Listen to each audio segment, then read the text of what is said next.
Let's show that A is similar to B if we're told A and B are similar to the same diagonal matrix D.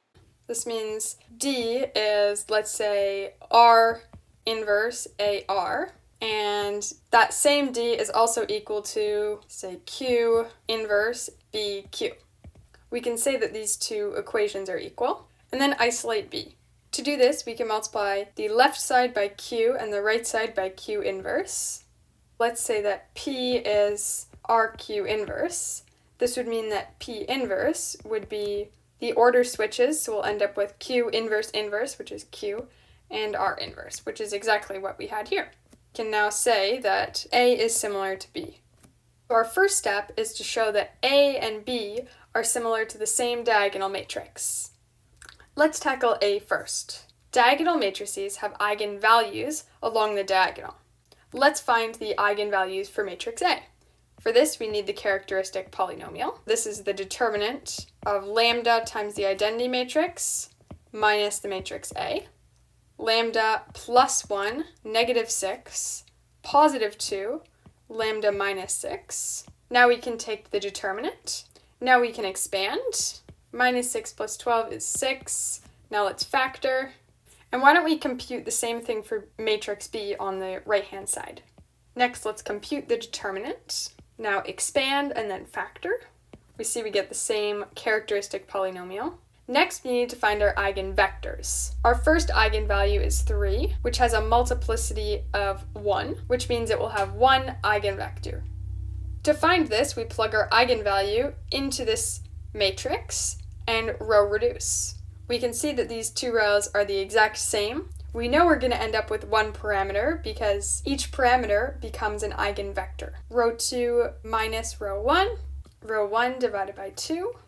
If this is A and this is B, we'll say B is a parameter. This means that the eigenspace of eigenvalue 3 for the matrix A is the span of one vector. If we want to write it explicitly, we have 1a minus 3 over 2b equals 0. If we isolate a, we'll get a is 3 over 2, and b is a parameter, it's just 1. Since this is a span, we can multiply by a scalar, let's say by 2, just to eliminate fractions. Next, let's find our second eigenvector. Our second eigenvalue is 2. Again, we have a multiplicity of 1. Again, let's plug in 2 into our matrix. Now we have our matrix, let's reduce. Row 1 divided by 3 and row 2 divided by 2. Row 2 minus row 1. Next, we can say that B is a parameter. The eigenspace of eigenvalue 2 is the span. B's are a parameter, so we can put 1. And if we isolate for A, this would be 2.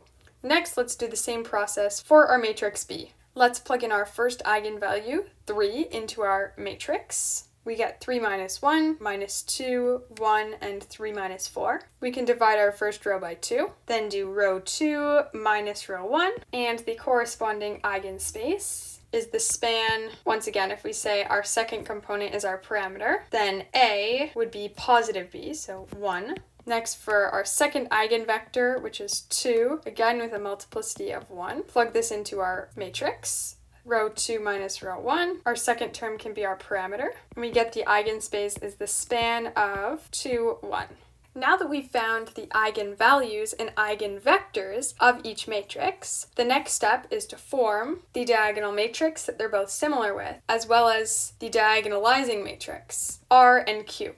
The diagonal matrix will be 3, 0, 0, 2. You could have equally written 2 first and then 3, as long as you remain consistent with your order. Next, our diagonalizing matrix will have the eigenvectors in the same order. First, we'll write 3, 2, then 2, 1.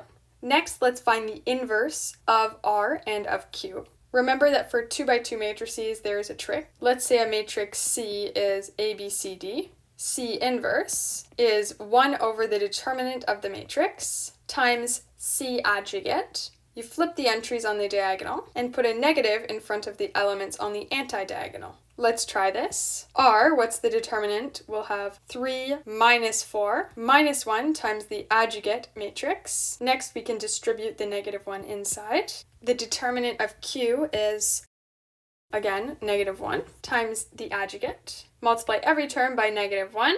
If you wanted to check your work to make sure your numbers are correct, firstly, to check that the eigenvalues and eigenvectors are correct, if you multiply your matrix by an eigenvector, this should be the same as multiplying its eigenvalue by the eigenvector.